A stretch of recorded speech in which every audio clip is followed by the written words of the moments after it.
صلة الرحم.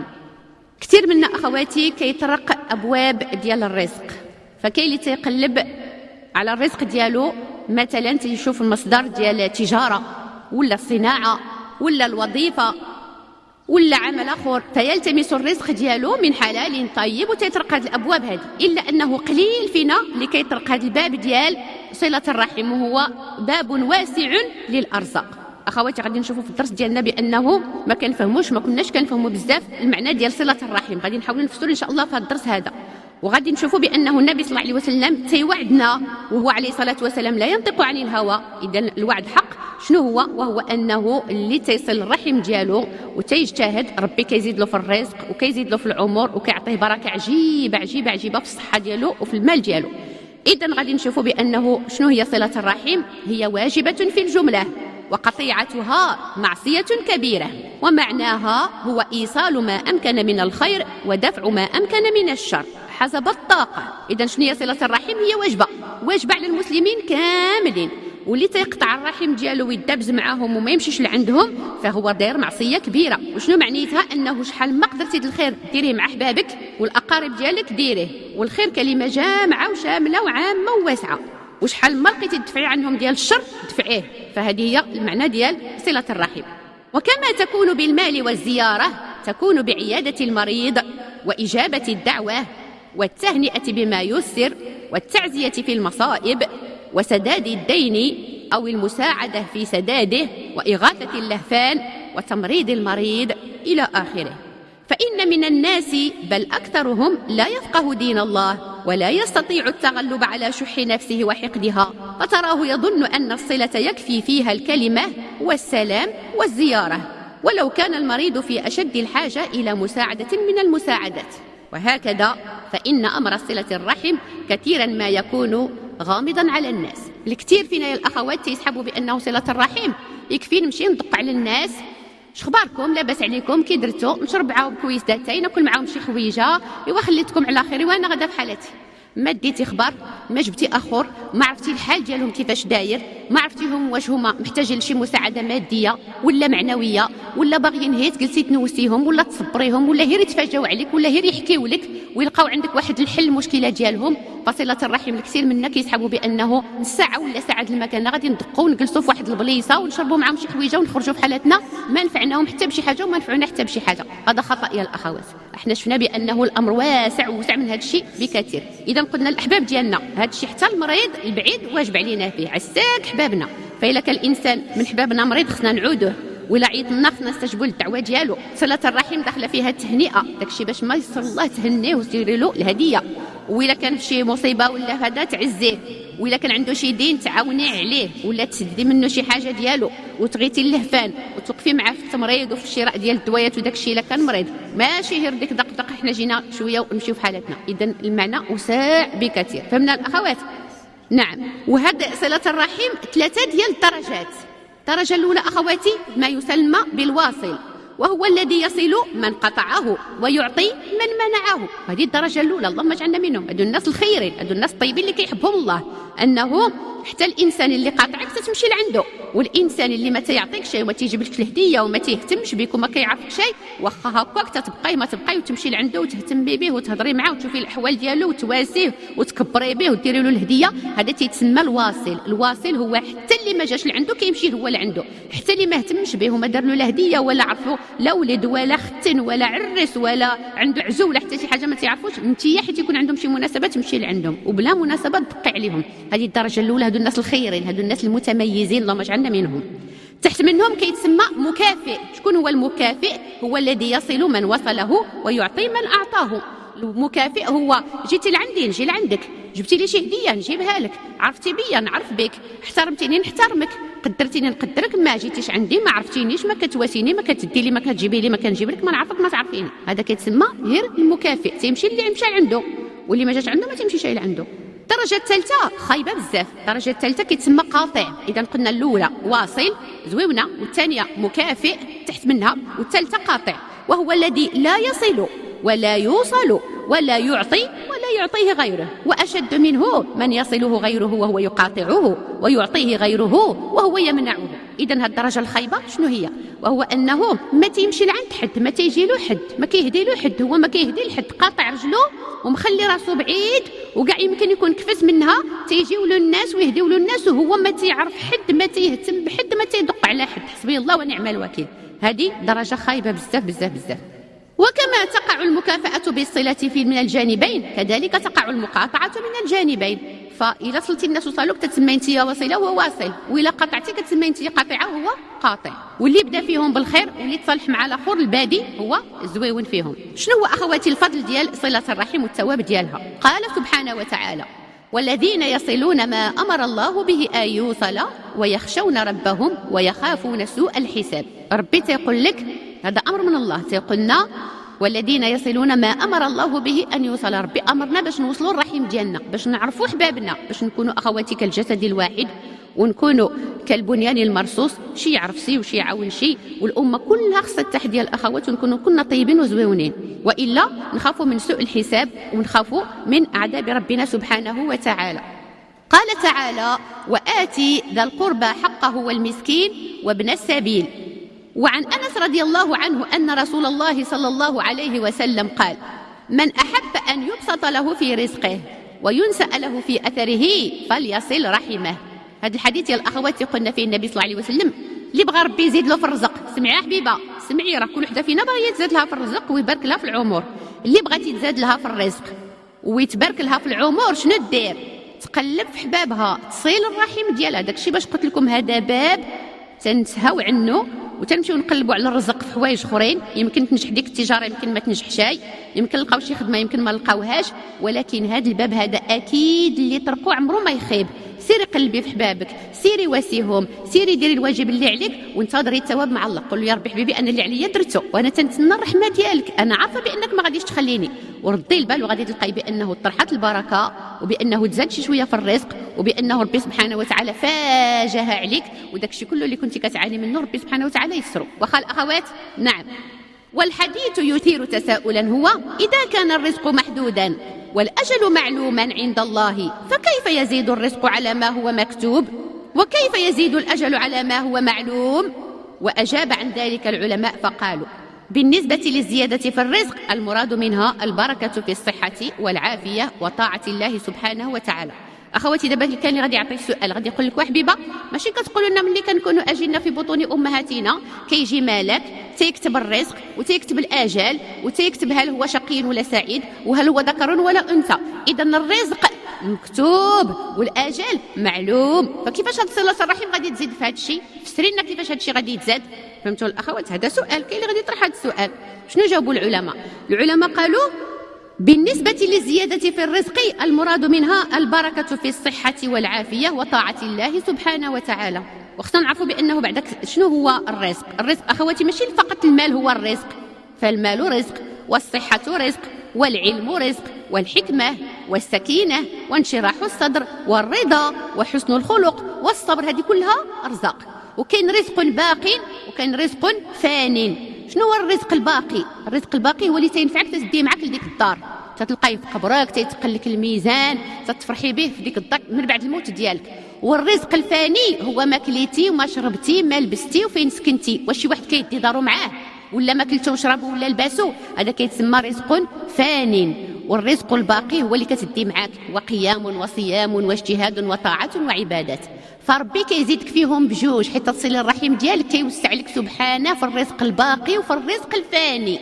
واللي كيحبوا بزاف كيعطيه بزاف الرزق الباقي، كيسخروا في طاعات وفي عبادات وفي قيام وفي صيام وفي حج وفي عمره وفي جلسه الشروق وبر الوالدين وذكر مستمر وصدقات وزكاه واعمال صالحه. فهمنا الاخوات؟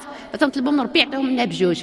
المهم يا حبيبه بغيت نقول لك انا اجتهدي في صله الرحم وتسناي الاجر، وغادي تشوفي في الدنيا قبل من الاخره غادي يبان لك الفرق وغادي يبان لك التوسعه وغادي يبان لك البركه وغادي يبان لك انشراح الصدر وغادي يعطيك خيرات كثيره ان شاء الله. لان احنا قلنا بانه الرزق ماشي فقط هو المال، ولكن الصحه راها رزق. الا بارك لك في العوينات في السمع ديالك وفي البصر ديالك وفي العظيمات ديالك وتكابري يا الاخوات وتكون عندك طاقه باش تقومي الليل وباش تصومي بزاف، ماشي الخير كله هذا ما تبقايش من تحت حاوير جالسه الارض.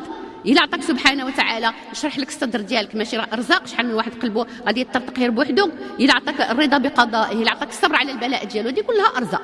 نعم. أو المراد أن الله تعالى جعل الزيادة والتوسعة في الرزق سببها صلة الرحم، فتتحقق التوسعة حين تتحقق الصلة، كما هو الشأن في الأسباب والمسببات. وأما الزيادة في العمر فقالوا فيها. بالنسبة للعمر شنو قالوا العلماء؟ قالوا إما أن يكون المراد بها البركة في العمر بسبب التوفيق إلى الطاعة وعمارة وقته بما ينفع في الآخرة، فتكون صلة الرحم سببا في التوفيق للطاعة والصيانة عن المعصية والبعد عن الله تعالى. شوف حبيبه ديالي، حتى تصلي الرحم ديالك وتجتهدي وتتوري لله من نفسك خيرا، قلنا تيعطيك الخيرات، تيعطيك الارزاق، رزق باق ورزق فان، وكيعاونك على طاعته وتيطول لك العمر. باش غادي يطول العمر؟ انت غادي تموتي في 60 عام، مكتوب عليك غادي تموتي في 60 ولا في 70 مثلا. كيفاش غادي يطول هذا العمر؟ هذا العمر يا الاخوات غادي يطول انه كانك عشتي مثلا اضعاف 60 عام. باش قلنا مثلا جلسه الشروق ثمنها عظيم، بحال الا فزتي بواحد الحجه وعمره تامتين. مثلا مشيتي للمسجد الحرام، صيفطك لمكه للحجه ولا في العمره، الصلاه تماك ب100,000 صلاه. قمتي الليل، صلاة في ركعتين في جوف الليل خير من الدنيا وما فيها. سمتي شي نهير في سبيل الله، تيبعد ربي بينك وبين النار 70 خريفا. اذا هذا الخير كله يا الاخوات ماشي زياده في العمر، كانك عشتي طويلا طويلا طويلا.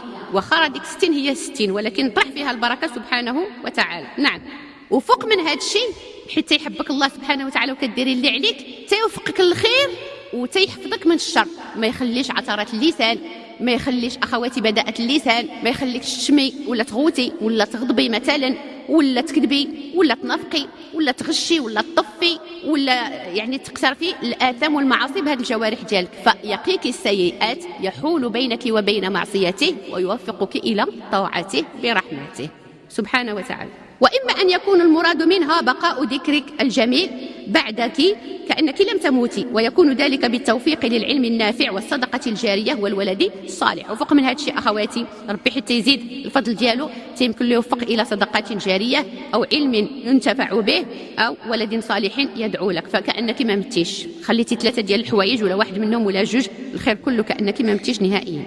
هذا أخواتي واحد السيد جاء عند سيدنا النبي عليه الصلاة والسلام، قال له: يا رسول الله، أخبرني بما يقربني من الجنة ويباعدني من النار. فقال عليه الصلاة والسلام: تعبد الله ولا تشرك به شيئا، وتقيم الصلاة، وتؤتي الزكاة، وتصل الرحم. 2 الحوايج معلقين بالله و2 الحوايج معلقين بالخلق. قال له: يا رسول الله، أنا بغيتك توريني شي حاجة اللي تقربني بها من الجنة وتبعدني منها من النار، شنو ندير؟ هذا أعرابي بسيط ما قاريش بزاف، ما فهمش بزاف. فهمتوا الأخوات؟ خصو كلمات بسيطة جدا، ولكن من أوتي جوامع الكلم عليه الصلاة والسلام غادي يفسر له. قال له: شوف، إلا بغيتي تدخل الجنة، نقول لك الكلام اللي غادي يوصلك للجنة ويقربك منها ويبعدك من النار: تعبد الله وعندك تمشي تشرك به، وشنو آخر؟ وتهلا في الصلاة، تقيم الصلاة، وشنو آخر؟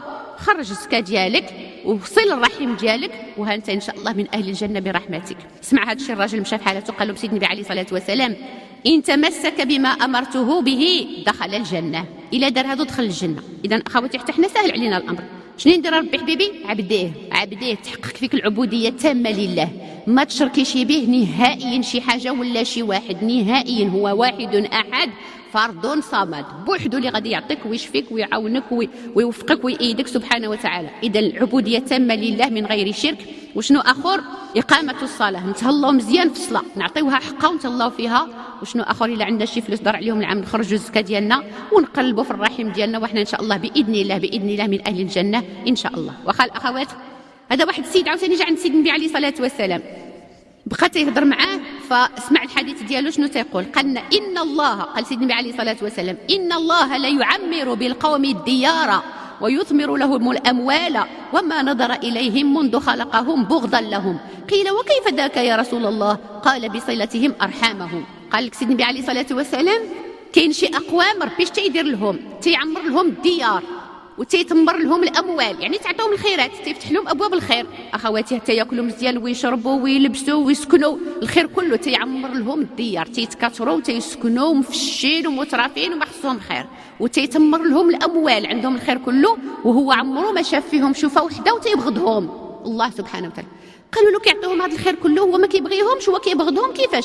قال لهم: واخا ما تيحبهمش تيعطيهم هذا الشيء لانهم تيصلوا الرحم ديالهم، وربي موعدنا انه اللي تيصل الرحم ديالو غادي يفيض عليه في الارزاق وفي الخيرات، فتيحقق الوعد ديالو لانهم وعدهم.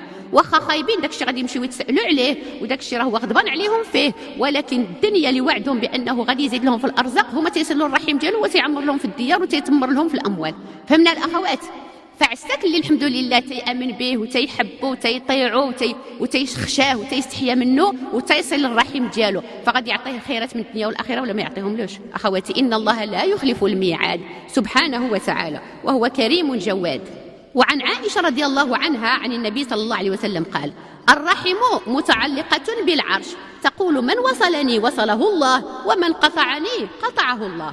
والحديث من باب التمثيل لتقريب الفهم، على معنى أنها لو نطقت لقالت ذلك، أو أن ملكا من الملائكة يقول ذلك عنها وهو متعلق بالعرش والله يستجيب له. إذن أخواتي قال لك الرحيم معلقة بالعرش، تتقول له يا ربي اللي وصلني وصلوا واللي قطعني قطعوا. فتصوري يا الاخوات المعنى قال لك يمكن شي ملاك تنطق في بلاصتها ولا تيقرب لنا ربي في التمثيل باش يورينا يا ودي ردوا البال، راه الرحيم عند الله عزيزه. اخواتي هي مشتقه من جوج الاسماء من اسماء الله الحسنى، الرحمن الرحيم، يعني كثير الرحمه دائم الرحمه سبحانه وتعالى.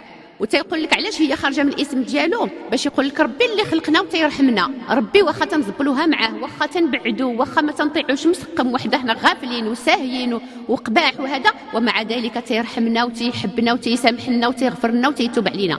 فإلا كان ربي جل جلاله تيغفر لنا، فكيفاش حنايا ما نتهلاوش في الرحيم ديالنا والتمسوا لهم الاعذار وتقولي ما جاتنيش، يمكن عيانه، يمكن عندها شي مشكل عيط لها وما جات شيء ونقلب انا فيها. تيقول لك نترحموا بيناتنا نتودوا بيناتنا، ماشي غير تنقلبوا للناس هي العثرات عليهم، ما جاتش والله حتى انا لا عاودت مشيت لعندها قالت لي نقول لها اكثر من اللي قالت لي، هي قبيحه نكون قبيحه اكثر منها. لا حبيبه ديالي، قال لك ربي اللي خلقنا جل جلاله تيرحمنا، فالرحيم مشتقه من الاسم ديالو باش نتراحموا حتى حنا ونتوادوا ونتحابوا ونلتمسوا لبعضنا البعض الاعذار، يمكن كذا يمكن كذا. قال لك التمس لاخيك 70 عذرا. واخا الاخوات شوفوا هاد الدرس نقولوه باش نفيقوا من النعاس، وباش اللي مقصره في صله الرحم تمشي تقلب على احبابها، اما بالهاتف واما بالرساله الا كانوا بعاد، واما الحمد لله باب الانترنت يمكن لك تهضري معاهم بلا فلوس تقريبا. فهمنا الاخوات؟ وتبدلي واحد المجهود، ما تبقايش تقولي ولا لا ما تيجيونيش طبروا راسهم. شوفي دابا من خير غادي يعطيك الله، وإلا قطعتي الرحم من شر غادي يتبعك من هاد قطيعه الرحم. فهي عباده، كيف انك كتصومي وتتقومي وتتحجي وتتعتمري ومحتجبه وتطيعي والديك وكتبري بهم وتتربي وليداتك، حتى صله الرحم عباده من هذه العبادات، واللي مقصر فيها بحال الا مقصر في عباده اخرى من العبادات. فهمنا الاخوات؟ الله يرضي عليكم. فغادي نساو داكشي اللي كيقول لك الشيطان على انت مالكي ما عندك شخصيه، على مالك انت جفافه، على مالك انت قليله النفس، علاش انا نمشي لعندهم ما يهتموش بيا. انت غادي تمشي لعندهم طاعه لله، انت غادي تمشي لعندهم عباده لله. فهمتوا الاخوات؟ فيستاهلوا ولا ما يستاهلوش، يعرفوا به ولا ما يعرفوش به، انت ماشي شغلك. المهم وهو انك كديري الواجب مع الله سبحانه وتعالى. شنو قالت اخواتي ام كلثوم بنت عقبه رضي الله عنها ان النبي صلى الله عليه وسلم قال: افضل الصدقه على ذي الرحم الكاشح. غادي تخرجي صدقه تخرجيها، ما تمشي تقلبي على فلان اللي كانوا جيرانكم شحال هذه، غادي تمشي مثلا لدار العجزه ولا تمشي لدار اليتامى، سبقي بحبابك، شوفي الاقارب ديالك، شوفي خوالك، شوفي عمامك، شوفي ولاد خالاتك، شوفي حبابك القراب، شكون اللي فيهم اللي دامت رباه، شكون اللي فيهم اللي كاشح ما عنده حتى شي حاجه، به نبدا. وهذاك تتسمى صدقه وصله الرحم. محيت نسالي مع احبابي يكون كلهم الحمد لله ما خصنا خير كاملين، وهذيك ساعات نبداو نمشيو للبراني، لان راه حتى بالدارجه كنقولوا الصدقه في المقربين اولى. نعم. وعن سلمان بن عامر رضي الله عنه عن النبي صلى الله عليه وسلم قال: الصدقه على المسكين صدقه، وعلى ذي الرحم 2 صدقه وصله. وعن عبد الله بن عمرو بن العاص رضي الله عنهما أن النبي صلى الله عليه وسلم قال: ليس الواصل بالمكافئ، أي الذي يكافئ على الصلة، ولكن الواصل الذي إذا قطعت رحمه وصلها. إذا شكون هو اللي مزيان؟ هو اللي تيمشي لعند اللي ما تيجيش لعنده، اللي تيقلب في اللي ما تيقلبش فيه، اللي تيهتم باللي ما تيهتمش به. فاذا داك السؤال اللي غادي تبقاي تقولي لي اختي تنمشي لعندهم وتيحضروا مني العين، تنمشي لعندهم تيشدوا عليا الباب، تنمشي لعندهم تيقولوا لي ما كايناش، انت اللي عليك ديريه، ما جاوبوكش ما حلولكش الباب، وقع اجرك على الله. سمعي هذه الحديث يا الاخوات. هذا واحد الرجل جاء عند النبي صلى الله عليه وسلم قال له: ان لي قرابه اصلهم ويقطعونني، واحسن اليهم ويسوءون الي، واحلم عليهم ويجهلون علي. فقال: ان كنت كما قلت فكانما تسفهم المل، يعني الرماد الحار، ولا يزال معك من الله ظهير عليهم ما دمت على ذلك. قالوا يا رسول الله انا تنمشي لعندهم وكنقلب فيهم وهذا، ولكن تيسوءوا لي وتيقطعوني وما تيعاملونيش مزيان وانا تنسامح لهم هما قبح معايا. قال له الا كان هذا الشيء كيف تتقول فبحال الا تتوكلهم رماد الحر، يعني تقول النار في فمهم، تقول راه بحال الا شي نار في فمهم، يعني تبقى على هذا الشغل ديالك وراه ربي غادي يجازيك وهما راهم عقابهم عند الله سبحانه وتعالى. فاذا اللي علينا حنا تنديروه حبيبه ديالي تصنتي مزيان، هذا الشخص يدخل لك في المخ، ما تبقايش تقولي لا اختي انا ماشي شغلي ولا كانك ماشي معنيه بالامر. كل وحده فينا معنيه في الامر، تمشي من اليوم تقلب في الرحم ديالها وتدق عليهم وتمشي واخا بالصفر تسافري لهم وتمشي وتدي وليداتك باش يعرفوا ولاد العم يتعرفوا بيناتهم ولاد الخاله واللي بعد شويه ولا هذا حتى ربي يجمع الشمل وتكون ان شاء الله مصدر ديال الخير باذن الله. كيفاش غادي نديروا نسالوا الرحم ديالنا اخواتي؟ بعد شي مرات تيتعذر انه نمشي لعند فلان ونعاود نمشيو لعائله كبيره، فلا باس اننا مره نجمعوهم. وحده فينا تطوع سبحان الله عندها شي شويه الفلوس اكثر منا تطوع ودير واحد العشيه بلا تكلف بلا فشر بلا قوه الكواطو بلا قوه الهاي هاله، هي بشويه، لان خص النيه تكون صالحه. يا ربي انا غادي نجمعهم لوجهك الكريم، غادي نعيط لفلانه ووليداتها وفلانه وبنياتها وداك الشيء يرفع عشيه بلا ماكله بلا طريطور بلا حتى شي حاجه، داك الشيء بسيط. المهم حتى تكون هذه النيه هذه ربي تيساغب وتيسر وتيعطيك الرزق باش تديري داك الشغل هذا، وما كتعرفيش الخير منين تكب عليك وتخرجي بواحد الثواب عظيم لانك جمعتي العائله وتشوفوا بيناتهم وتودوا بيناتهم وترحموا بيناتهم، وداك الشيء كله في ميزان حسناتك ان شاء الله. فهمت الاخوات؟ نعم. وما عمرك ما تهزي لهم شنو غادي يقولوا فيا وشنو غادي نحط لهم وما عنديش بزاف، اللي كان جوج تشكيلات الكاطو وجمعي العائله. المهم انت بنيتك ان يا ربي باش يتشافوا لانهم ما تيتشافوش، انا غادي نجمعهم في داري باش ندير هذا الخير هذا. وحده اخرى تعاونك مثلا فاش تعيط لهم في الهاتف راه غادي نجمعوا عند فلان الله يجازيكم بالخير، هي صله الرحم لوجه الله واجيو بلا بروتوكول بلا حتى شي حاجه، وغادي يتجمعوا وتولفوا بحال هكا مره عندك مره عند الاخرى مره عند الاخرى، وكل شيء غادي يشارك في الثواب ان شاء الله. واخا الاخوات من الخير او ثاني كذلك اننا نشوفوا حبابنا اللي بعيد على الله، مثلا فلانه وفلانه باقيين ما احتاجبوش، فلانه وفلانه باقيين ما تيصليوش، فلانه وفلانه باقيين تيطعنوا في الدين، باقيين ما فاهمين حتى شي حاجه، ما كيقراو القران، عندهم باش يحجوا ما حجوش شي، عندهم باش يمشيو للعمره ما تيديروا شيء. فغادي نشوفوا شي حيله باش يمكننا نجمعوهم ونحببوا لهم الدين ونهضروا لهم على الله وعلى التوبه لانه ربي كريم وتيتوب له. فهمتوا الاخوات؟ غادي تقولي لي تنحاول ولكن تيشدوا لي الهضره وتيقلبوها وتيقولوا لك حنا فاهمين. فخص اخواتي هنايا هي بالليل كل وحده فينا اللي بغات تدير الدعوه الى الله خاصه مع الاقارب ديالها اكثر واكثر انها اول حاجه الابتسامه، نتودد لهم بالابتسامه وبالكلمه الطيبه ونجبد لهم المحاسن ديالهم. تبارك الله غزاله، تبارك الله ما شاء الله عليك على الاناقه ديالك وعلى الذوق ديالك وانت منوره من عند الله. الا زدتي بالدره غادي ترجعي شكلها اخر تبارك الله في النور، ونتقرب لها ونتودد لها بالكلمه الطيبه وبالهديه، وهي حيت تشوفني ديما نضحك في وجهها وديما نطبطب عليها حتى نبدا تنكسبها بشويه بشويه، عاد ندخل لها ونقول لها تلاوه القران ونقول لها دار القران ونقول لها الحجاب ونقول لها. فهمتوا الاخوات؟ وغادي تكوني عندك واحد الثواب عظيم الا كنتي لها اسباب باش انها تحتاجب. هادشي اللي كنقول لكم يمكننا نجمعوا في واحد الكلمه اللي قالنا ربي فيها في القران: فيه شفاء للناس. شنو هو اللي فيه شفاء؟ العسل. العسل فيه شفاء، ولكن ماشي هي العسل اللي كيتشرب، هذاك اللي كيدخل الفم عسل، خصنا حتى داك اللي كيخرج من الفم يكون عسل، يعني الكلمه الطيبه. حاولي ما استطعتي حبيبات نفقي من هذا العسل هذا، يعني تشربي منه تعطي منه لراجلك لوليداتك لجيرانك في الدعوه الى الله. هضري مع الناس بواحد الاسلوب طيب والبيق وزويون وحلو حلو حلو بحال العسل، وغادي تشوفي بانه البيبان كلهم تيتفتحوا باذن الله، وان ربي سبحانه وتعالى غادي يعاونك على هذا الشغل هذا، وفين ما مشيتي تلقاي الخير، لانه الكلمه الطيبه صدقه. وانت بنيتك انك تودي للناس باش تقربيهم باش تحببي لهم الله سبحانه وتعالى والدين الحنيف، وربي غادي يعاونك. فما تنسيش بانه مفتاح لكل خير. العسل اللي غادي يعني تنطقي به ماشي اللي تنشربوا، اللي غادي نطقوا به كلمه حلوه كلمه طيبه مع كل واحد كتمشى. ما كاينش اللي ما تمشاش مع الكلمه الحلوه. راجلك الا طاير له هذه سنين غادي يتصالح معك في 24 ساعه الا تبدلتي وتبدل السلوك ديالك معاه. ولكن ماشي النفاق، انا ما كنقول لكمش تنافقوا، انا كنقولوا فعلا حبيه من قلبك، فعلا هضري مع الكلمه الحلوه، نساي الخلافات، نساي المصروف، نساي ما تيديهاش فيا، نساي عندي معايا قبيح لسانه خايب.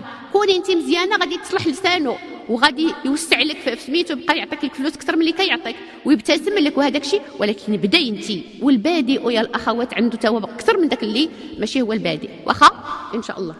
شنو هو الجزاء يا الاخوات؟ الجزاء ديال قطيعه الرحم، يعني اللي ما تيشوفش في حبابه شنو الجزاء ديالو؟ قال لك: والذين ينقضون عهد الله من بعد ميثاقه ويقطعون ما امر الله به ان يوصل ويفسدون في الارض اولئك لهم اللعنه ولهم سوء الدار. حسبي الله ونعم الوكيل. هذوك اللي تيقطعوا الرحم ديالهم ملعونين غادي ينعلهم الله، لانهم قطيعه الرحم تيترتب عليها الفساد في الارض، تيترتب عليها معاصي كثيره، فتيخرجوا من رحمه الله وتيلعنهم الله ولهم سوء الدار. عن أبي هريرة رضي الله عنه قال رسول الله صلى الله عليه وسلم: إن الله تعالى خلق الخلق حتى إذا فرغ منهم قامت الرحم فقالت: هذا مقام العائذ بك من القطيعة. قال: نعم. أما ترضين أن أصل من وصلك وأقطع من قطعك؟ قالت: بلى. قال: فذاك لك. ثم قال رسول الله صلى الله عليه وسلم: اقرأوا إن شئتم، فهل عسيتم إن توليتم أن تفسدوا في الأرض وتقطعوا أرحامكم، أولئك الذين لعنهم الله فأصمهم وأعمى أبصارهم.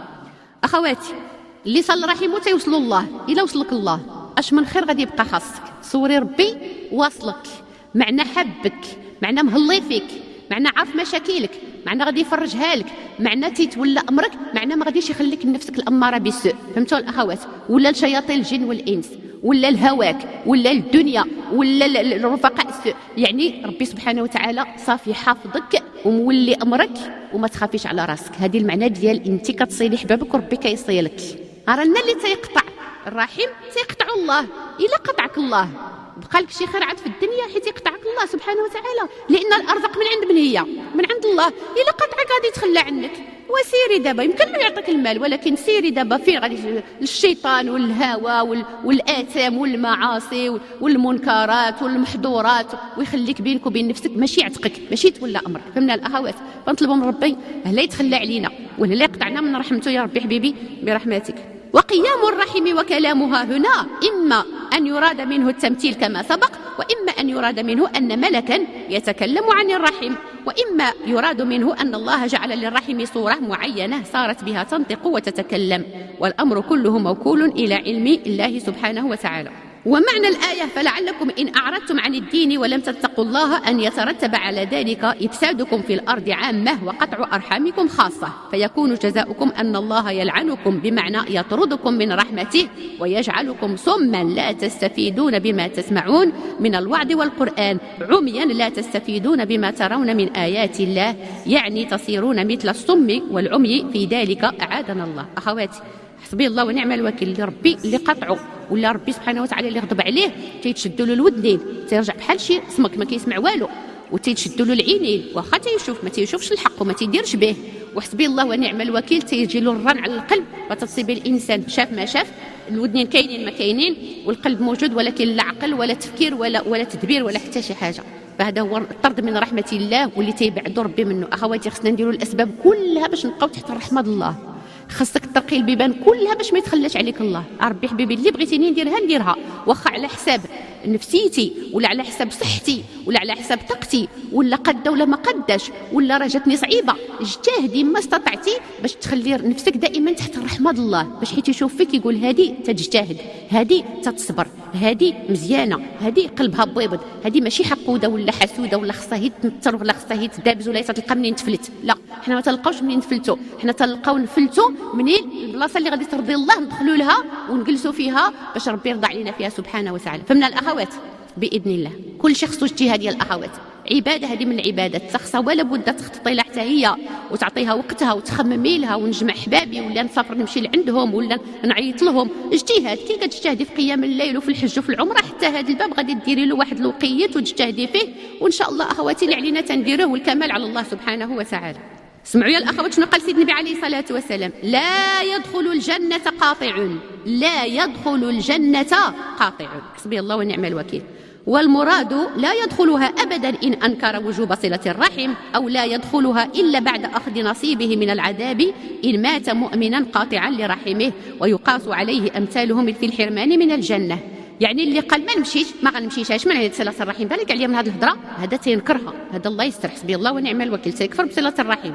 ولكن اللي تيقول لك هي عارفاها واجبه، ولكن يا اختي وما تنساليش والظروف والزمان وراكي عارفه، وحتى هما ما تيديروش شي مجهود وبحالي بحالهم، هذا يمكن يتعذب وعاد يدخل الجنه. حنا ما بغيناش العذاب حبيبه، حنا ما بغيناه لا في القبر ولا في النار، حنا بغينا ربي يرضى علينا باش ييسر لنا الامور في الدنيا وباش يعطينا حسن الخاتمه.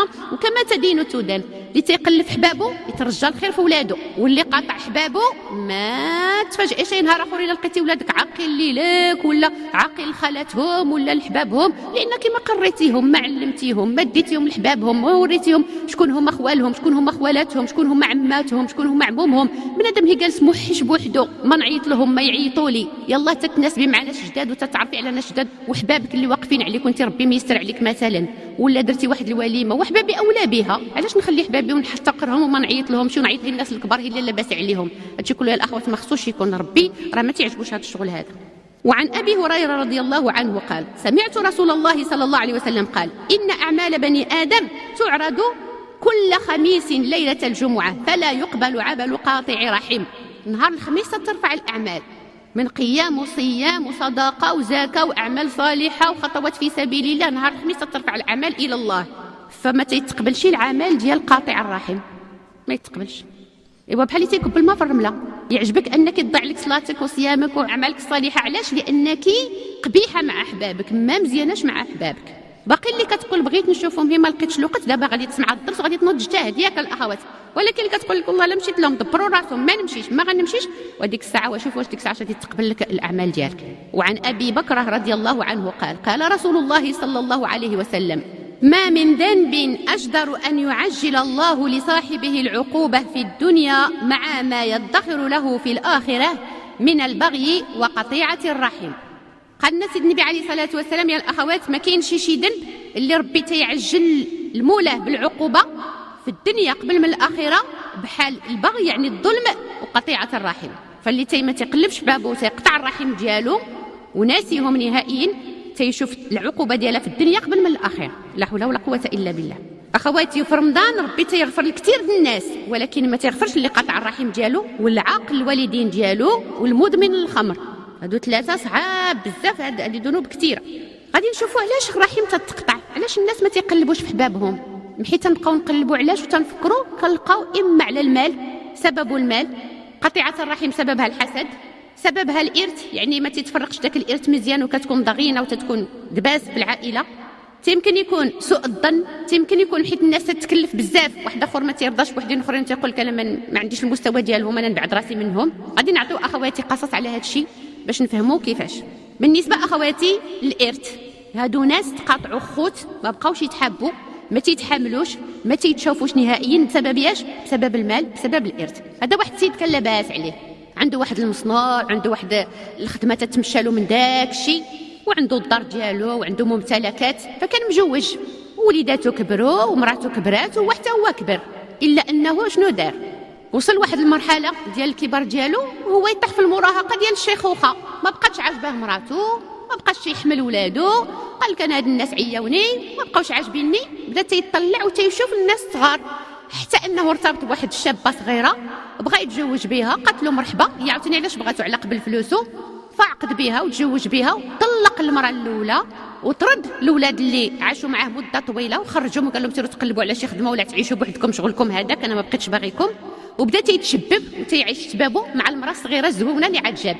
ارانا هاد الزويونه الصغيره اللي عاد جاب باش غادي يغريها وباش غادي يقبطها الا ما عطاهاش المال، على وجهاش غادي تبغيه؟ هو راجل كبير، فهمتوا الاخوات؟ وعيان خصو يغريها بالمال، وبقى تيكسب لها في الممتلكات، كسب لها المصنع ديالو وكتب لها الدار وكتب لها داكشي كله اللي كيكسب كتبوا لها باش ياك الله تحل فيه البشره وتبدا تضحك معاه وتعيش معاه مزيان، فهمتوا الاخوات؟ ففعلا عجبها الحال وعاشت معاه مزيان، الا انه شوفوا يا الاخوات الاقدار، الا انها تصابت بمرض السرطان، فبقى يسبق بها في الاطباء وبقى يدفع عليها في المفالس وبقى يديها للخارج ومشالو الفلوس، داكشي اللي كتبوا لها راه كتبوا لها، وداكشي اللي بقى له كله دفعوا عليها، وفي الاخر ماتت وسبقاته مشات عند الله. والولاد اللي ولدت معاه ما عمرهم ما طلع فيهم الكاينه، لانه كيف هو طرد الاخرين ربي سبحانه وتعالى ما خرجلوش في هاد الاولاد الظن، ما خرجوش مزيانين، فكلهم تيتعطوا المخدرات والخمور والزنا والمصيبه، حتى انه ما قلبوش في باهم، وامهم ماتت وضاعت الثروه ديالو، داكشي اللي خلى لمو كله تبع وكله مشاو غير في السكر الله يستروا في المخدرات وفي المصيبه، حتى انه دابا باهم اللي دار هاد المصيبه هادي مالو راه هو دامت رباه ما تيلقى شي بونج على شي نعس، رجع موسخ ورجع مبهدل، ما عنده لا بيت ولا دار ولا بونجا على شي نعس، تيتلاطم للناس اللي دايرين فيه الخير، مره يبات هنا مره بيت هنا، ما عنده لا مأوى ولا حتى شي حاجه. وولادو الاولاد المراه الاولى مع الاولاد ديال المراه الثانيه مدابزين بيناتهم، ما تيتشافوا ما تيتحبوا ما تيتوادوا، عاقل كلهم لباهم، واش غادي يرحموا على هاد امهم اللي ماتت، والاخرى مطلقه حتى هي تتشفى في هادشي كامل. وهذه هي العائله اخواتي كيفاش دارت، بسبب باش؟ بسبب الارث، بسبب المال، بسبب عدم الضمير. فهمنا الاخوات؟ كاين اخواتي عاوتاني اللي تيتقاتلوا ويوصلوا للخزيت بسبب ياش؟ بسبب المال، ديما المال، تقريبا المال هو اللي كيفرق ما بين الناس. غادي نعطيكم المثال ديال واحد السيد خدام في الشارع، شطاب تيشطب الشارع، ولكن الشارع اللي كيشطب فيه محلات ديال تجاريه ضخمه، يعني دوك الناس اللي كيبيعوا عندهم التجاره في هذا الشارع هذا لاباس عليهم، تيمشيو يشريو منهم الناس اللي لاباس عليهم. راه الناس سيد في كل نهار كيشطب وكيخرج الزبل من هذا الشارع هذا. تيلقى في القمامات تيلقى دوك الطرف ديال الكواغط فين تيداروا الهدايا، اللي شرا دابا من شي متجر يلا دغيا كيخرج كيقطع داك الكاغيط وترمي ديك السينته باقا مزيانه والكاغيط باقي مزيان، تيلقاهم تيضروا في الزنقه. هاد السيد اللي كيجمع الجبل كيجي يقاد داك الكواغط مزيان عاوتاني يصغبو ويقبض ديك السوينته، وفي كل نهار تيجمع داك الزبل اللي شطب ويديرو في كاغيط من دوك الكواغط ويلويه مزيان ويقادو بحال شي هديه ويدير له سوينته حمراء ويحطو مع قنت. محيت تيجمع 4 ولا 5 تيجي يحطهم في الارصفه، تيحطهم في الطريق تروطوارات، تيدو الشمار تيسحبوا هديه طاحت لشي واحد ولا شط على شي واحد تيقول ياه على هديه شحال غزاله، يا ما عرفت ديال من هذا الشيء، كيبقى يشوف على اليمين واليسار ما كيشوف حتى تيقول وديها ما ديال حد طاحت لشي واحد نديها نفوز بها انا. تيكحش شي شويه كيحيد السنته الحميمره، تيكحش شي شويه كيحل الكاغيط وتيحلى وكيلقى فيها الزبل. اعزك الله تيلقى الزبل القمامه اللي شطب الراجل دارها تماك، فتيبقى هذا السيد اللي حل هذا الشيء تيبقى يلعن ويسب ويشتم ويقول علاش داروا لي هذا الشيء ويخطف الناس وداك الشيء. والاخر داك اللي دار الزبل وجمع هذا الشغل هذا راجل متزن ومعقل وقاري وفاهم الدين مزيان وتيصلي صلاته ومتقي الله، تيبغي يعطيهم درس غير مباشر، تيبقى متبعو بعينيه محيت تيشوفوا رمى السوينته ورمى الكويغط ولقى غير الزبل وتيبقى يجدب ويغوت، تيقول له هكاك غادي تجدب وتغوت نهار اللي تقبط الروح ديالك وتكون نتايا عشتي هي للدنيا، ما عمرك ما جمعتي شي حاجه للاخره. اللي تيجمع الدنيا كله بحال اللي تيجمع الزبل تيبان له راه هو زويون لانه الكاغيط زويون والسينته زويونه، ولكن الدخلاني شنو فيه؟ الدخلاني ما كاين والو. هكاك اللي خدم هي الدنيا الفانيه نهار اللي كيجي الاخر فين غادي تقبط الروح ديالو تيبدا يستر ويغوت ويعيط يا رب، تيقول ربي ارجعوا لعلي عملوا صالحا فيما تركت، تيبدا يندب على سعده هو ويقول يا ربي ما بغيتش نموت، ولكن ان له اخواتي باش يرجع للدنيا ولا باش صافي مشى الحال. ولكن شنو دار؟ جمع الدنيا الفانيه، جمع وسخ الدنيا، جمع القمامه وهو غادي بها وسيادو الدين الخير والدين الاعمال الصالحه. فهمنا الاخوات؟ هذه هي الدنيا علاش تيدبزوا الناس ويتقطعوا عباد الله ويوصلوا للخزيت عليها، وصلوا عليها المحاكم وشي ما تيشوفش وتيتلقى ولاد العم وما يتهضروش والخوت وما يتهضروش ويتلقى ولاد الخاله وما يتهضروش. علاش؟ على وسخ الدنيا، على المال، على الدنيا الفانيه. كاين اخواتي عاوتاني اللي سببوا الحسد، سببوا مثلا قطيعه الرحم تيكون بسببها الحسد. علاش هو عنده وانا ما عنديش؟ علاش ربي عطاه وانا ما عطانيش؟ علاش هو الحق وانا ما لحقش؟ وكنا قد وكبرنا قد في دار وحده ورجعت عنده الدار والفيلا والسياره والطوموبيل والنساب المزيانين وانا ما كسبت والو. فهذاك الحسد تيخلي بنادم تيطرطق وكيتفقس نهار على نهار حتى تيجيبها في راسو. ولكن واش غادي ربنا تيقسم الارزاق يا الاخوات، فهمنا؟ غنعاود لكم القصه ديال الضفدعه. مالها الضفدعه؟ الضفدعه واحد النهار خرجت راسها وهي تيبان لها الثور وتتشوف الثوب قداش ضخم وعالي وكبير، تتقول مع راسها وعلاش الثور كبير وانا يا صغيره؟ وعلاش الثور قداش وانا بحرا باش تنبان؟ ايوا يا الثور انت احسن مني، حتى انا غادي نرجع بحالي بحالك. فغضبت وثارت وانتفخت ثم انتفخت ثم انتفخت حتى انفجرت. الضفدعه تيسحبها الا بقات تنفخ غادي تكبر وترجع بحال الثور، بقات تنفخ حتى طرطقات. هكاك الحسود شتا يدير؟ تيبغي يدير بحال دوك الناس اللي كسبوا الحقوق وتيبقى يتنفخ مع راسو ويطرطق ويتفقس ويكشكش ويغوت ويصرصر ويسب ويلعن حتى تيطرطق باش بالفقايس وبالنغايس. تيجي مرض السكر ولا كيجي البرص حسبي الله ونعم الوكيل تا هو تيجيب الامراض، ولا كيجي المرض ديال الكبده وهي بطلع عليه. هذيك النعمه اللي عطاها ربي لهذاك راه هو مخليها له، وانتيا هي بطلع عليك في عوض ما طلب الله تقول له يا ربي اللي عطيتي يعطيني حتى انا راك واسع العطاء والجود والكرم. ما تيتجاش الله، تيبقى هي تيحسد وتيحقد وتيشوفوا ما تيبغيش يسلم عليه وما تيبغيش ولادو يلعبوا مع ولاد الاخر، وحيت تيشوفوا تيبقى يخنزر فيه. وفي الاخر شكون اللي كيموت بالفقايس؟ الحاسد هو اللي تيسبق بالفقايس، تيموت في الدنيا قبل من الاخره. فهمنا الاخوات؟ هادشي كله يا اخواتي من الشيطان. قال لك الشيطان اطيع فما نفع وعصي فما ضر. كاين عاوتاني اللي كيدابزوا بسبب الكبر، تتلقى الانسان مكبر تيقول لك انا عاوتاني عندي واحد الوضع الاجتماعي، واحد المكانه مرموقه، واحد الاسم لامع، ما يمكنش نبقى نتعامل مع دوك الناس. حقيقه احبابي وجاولي، ولكن هما في جهه وانا في جهه، وما يمكنليش نعرض عليهم ويشوفوني الناس معاهم. هذوك الناس فقراء وما عندي ما غادي ندير لهم. فتيبقى مكبر على احبابه مع انهم من الارحام ديالو من الاقارب ديالو، وهم حيت بقاو فيك نو تعطيهم نو تعاونهم نو توقف معاهم، ماشي تتكبر عليهم. هذا متكبر شنو دار؟ واحد النهار يا الاخوات هاد السيد قال لك طلع للجبل بعدك في الدنيا غادي وتيدقدقوا، عجبو راسو عجبو حالو، تيشوف هي الفوق وتيسعر خدو للناس واحد النهار طلع للجبل، بقى طالع حتى وصل للراس ديال الجبل. ملي طلع للجبل لقى راسو عاوتاني زاد علا وزاد تنفخ مع راسو، وبداو تيبانوا له الناس صغيورين حيت هو في الراس ديال الجبل. اكيد الناس كلهم تيبانوا له صغيورين، ولكن قال لك هذا المتكبر اللي طلع للجبل وتيشوف الناس صغيورين ما عرفش بانه حتى هو تيبان للناس صغيور، لانه في راس الجبل تيقولوا ما عرفت شكون هذاك اللي في راس الجبل صغيور. فهمتوا الاخوات؟ وهكذا هذاك تيشوفوه الناس جوج المرات صغيور لانه بعيد، وصغيور لانه متكبر. اخواتي، من تواضع لله رفعه. الرفعه لمن والعزه لمن لله سبحانه وتعالى، ولكن يعز من يشاء ويرفع من يشاء ثم يضع من يشاء ويخفض من يشاء سبحانه وتعالى. إذن أخواتي، بالمعاملة الطيبة، بصلة الرحم، بالكلمة الطيبة، بالابتسامة الحلوة، بالحنان، بالمودة، وغادي الإنسان يكسب القلوب ديال الآخرين، وغادي يكسب الرضا ديال الله سبحانه وتعالى في نفس الوقت.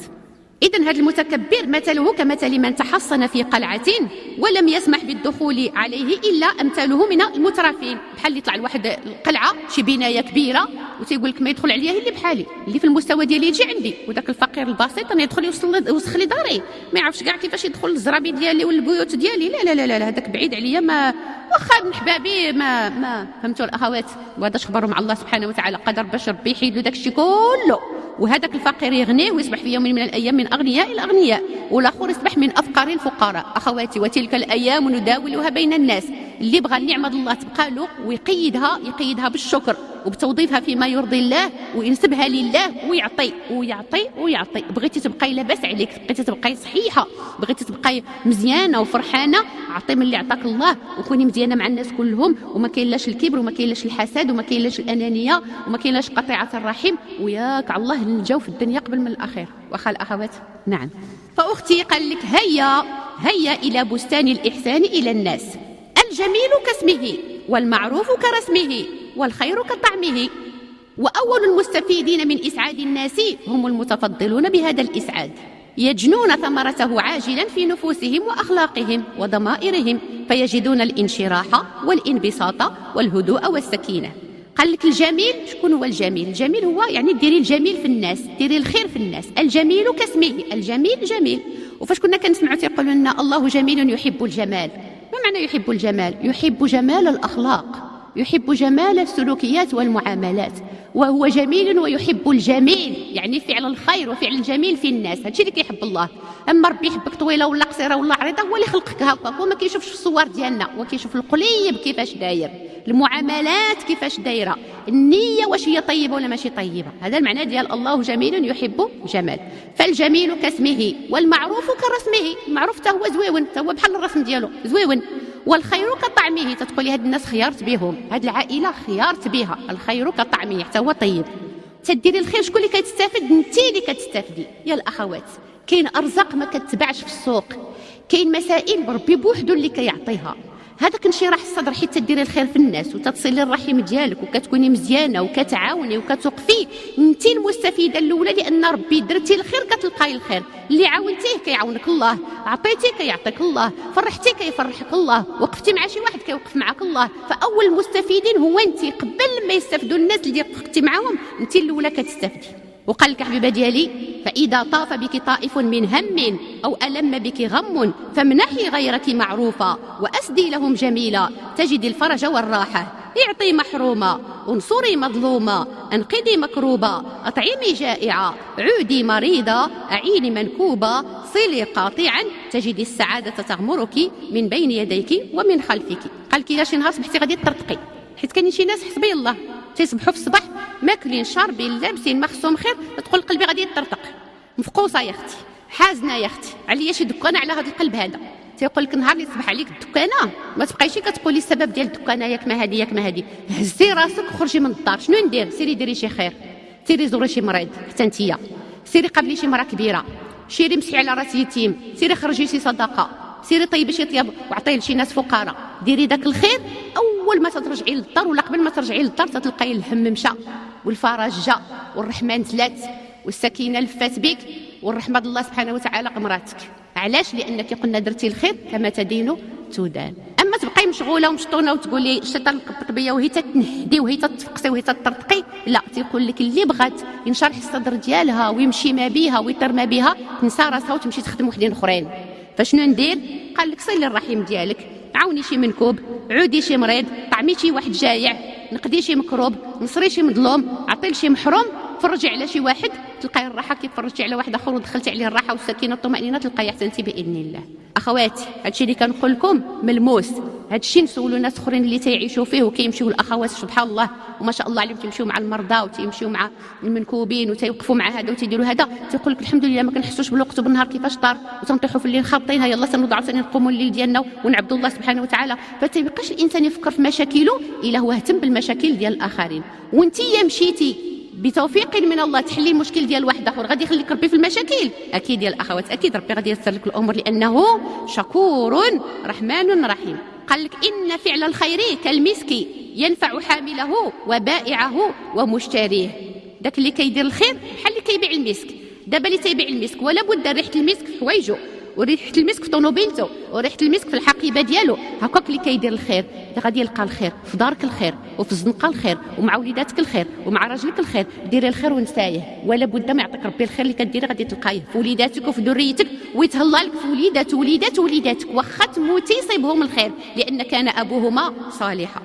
وعوائد الخير النفسية عقاقير مباركة تصرف في صيدلية الذين عمرت قلوبهم بالبر والإحسان. قال لك الأخوات ديك العوائد ديال الخير النفسية، درتي الخير تيرجع عليك بعوائد نفسية ما كتبعش. ما تمشيش تلقاي عند شي واحد مثلا بائع تقولي له عافاك واحد بغيت واحد نص كيلو ديال راحة البال، تيتبع عندك راحة البال غادي تلقايها في شي بلاصة. بغيت واحد الرابعة ديال الطمأنينة عافاك تبيعها لي. بشحال تتبيع انت الطمأنينة؟ ما تتبعش الطمأنينة. انشراح الصدر ان قلبك يبقى منشرح يتفتحوا لك الافاق ديال الامال انك كتشوفي المستقبل زاهر. ما تبقيش خايفه على الاولاد ولا على المرض ولا على الشرف ولا على المستقبل ولا من الموت. كتعيشي طيبه. هذيك الحياه الطيبه ما كتباع بمال، هذيك عندها ثمنها ولكن ثمنها هو نديروا في الناس الخير باش ربي يعطيني حتى انا داك الشيء كله. وحنا تنعاودوا ونرجعوا ونقول لك بانه اولى الناس بك وباعمالك الصالحه هما الاقارب ديالك.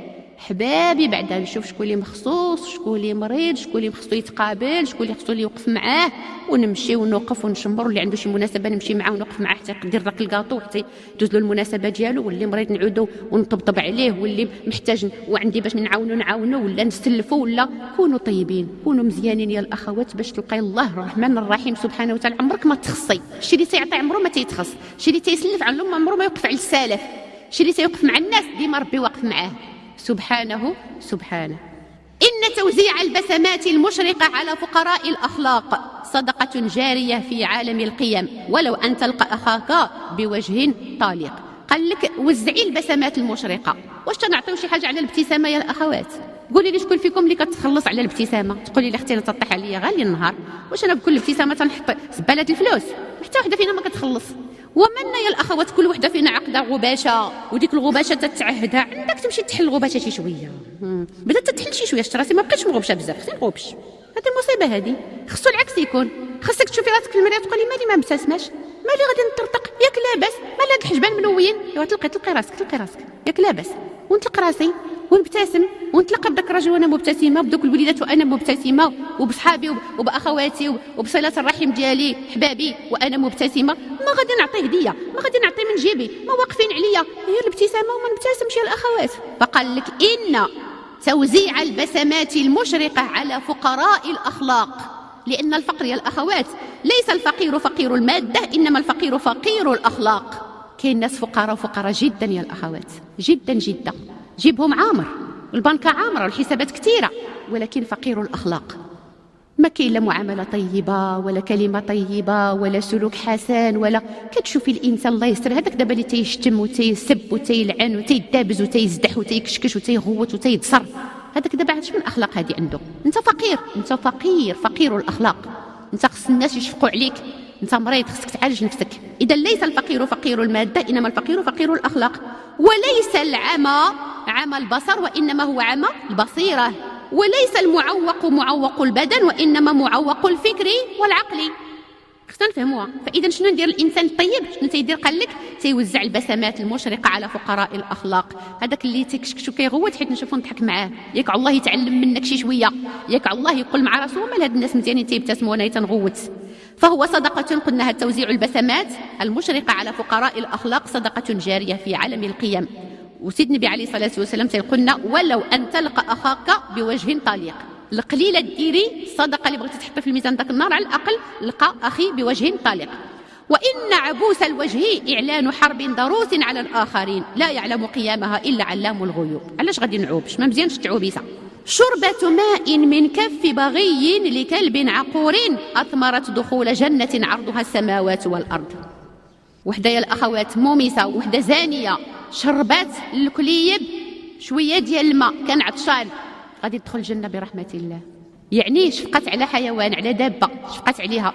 وحنايا وحنا خوتنا، ولاد عمنا، ولاد حبيبنا، ولاد خالاتنا، ولاد عماتنا وجدودنا، ما نرحموا عليهم، ما نقلبوا فيهم، ما نبتسموا في وجههم، ما نودوهم، ما نقفوا معاهم.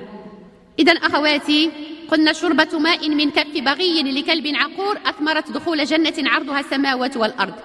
لان صاحب الثواب غفور شكور جميل يحب الجميل غني حميد.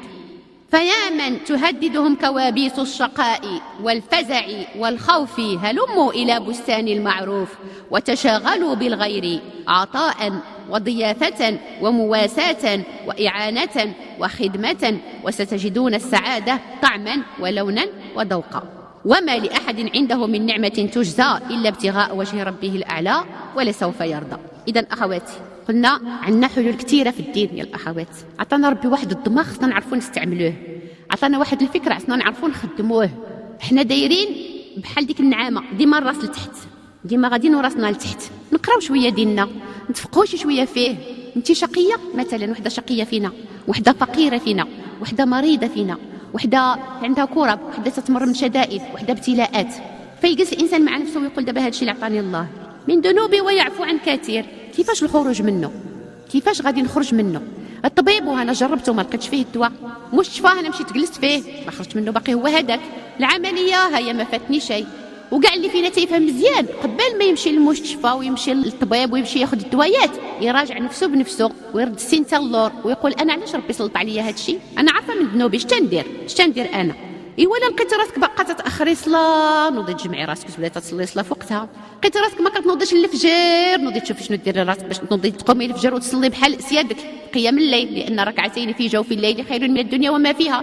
لقيتي حجابك ناقص باقي شويه الشعر تيبان ولا باقي مزوق بلا قياس ولا كتفدي به في الزنقه، نوضي تبدلي بعد سوء حسنى ونوضي تجمعي راسك وتحتاج بالحجاب اللي كيرضي الله. لقيتي راسك ما تتبريش بالوالدين وما تتهلايش فيهم، نوض نجمع راسي ما حدهم حيين ونغتنم الفرصه ونبوس اليدين والرجلين ونقابلهم ونفرحهم وداك الشيء.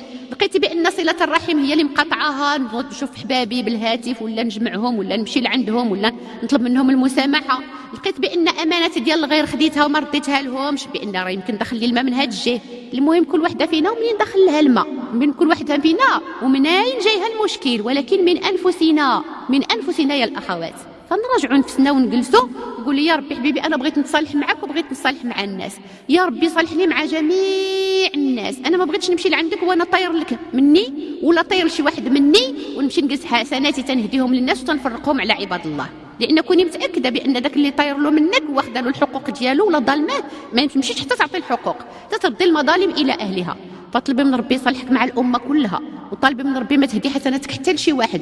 قول له حبيبي انا شي عارفاه وشي ما عارفاهش، عارفه اللي طاير له مني وكاين اللي ما عارفاش، فانت اللي عارف كل شيء وما خافيك حتى شي خفيه هيئ لي الظروف واجعل لي شي مناسبات فين نتلاقى بالحباب وفين نضحك في وجه هادي ونصافح هادي ونبتسم مع هادي ونسلم على هادي ونهضر مع هادي وندير الصواب للناس كلهم حتى نرطب قلبهم عليا، حتى ما يبقى حتى شي واحد تيسالني شي حاجه. يا ربي راك عالي وعالم، انا بغيت ولكن المساله صعيبه عليا، ولكن انك على كل شيء قادر. فمن الاخوات وليداتنا نربيهم تربيه صالحه ونوريهم الارحام ديالهم.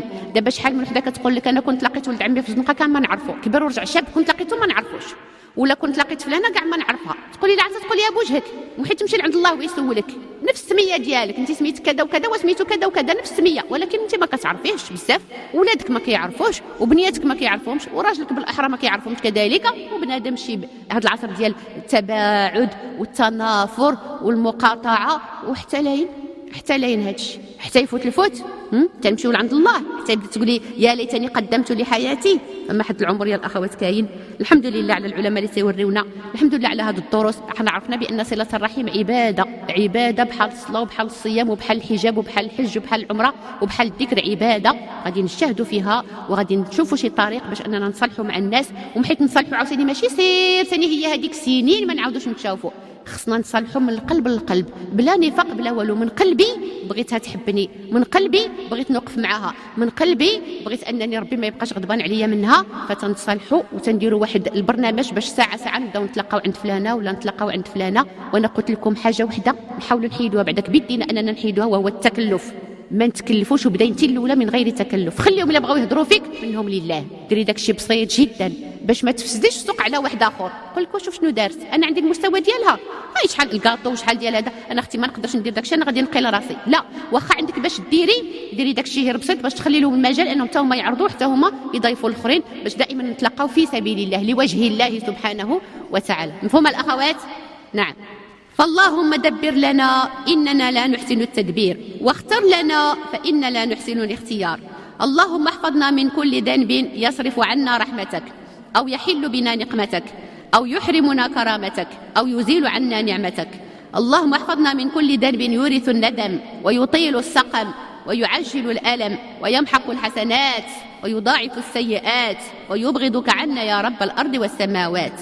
اللهم اجعلنا من المتسابقين إلى الخيرات، واجعلنا للمتقين إماما، وأدخلنا برحمتك في عبادك الصالحين المصلحين الطيبين المتواضعين. اللهم اجعل الأمة كلها كالجسد الواحد وكالبنيان المرصوص يشد بعضه بعضا، واحفظنا من الشقاق والنفاق وسوء الأخلاق والتدابر والتنافر وقطيعة الرحم برحمتك يا أرحم الراحمين. ولا تطردنا من رحمتك ما أبقيتنا، واهد أبناءنا واهد شباب المسلمين، وارحم آباءنا وارحم موتى المسلمين، واشفينا واشفي مرضى المسلمين، وأعز الإسلام والمسلمين، وأذل الشرك والمشركين، ودمر أعداء الدين، وانصر المسلمين في كل مكان. سبحانك اللهم وبحمدك، نشهد أن لا إله إلا أنت، نستغفرك ونتوب إليك. عملنا سوءا وظلمنا أنفسنا فاغفر لنا فإنه لا يغفر الذنوب إلا أنت. سبحان ربك رب العزة عما يصفون، وسلام على المرسلين، والحمد لله رب العالمين، والصلاة والسلام على رسول الله وعلى آله وصحبه أجمعين. ودوما يتجدد اللقاء بمشيئة الله تعالى. مع تحيات أبو هاجر، والسلام عليكم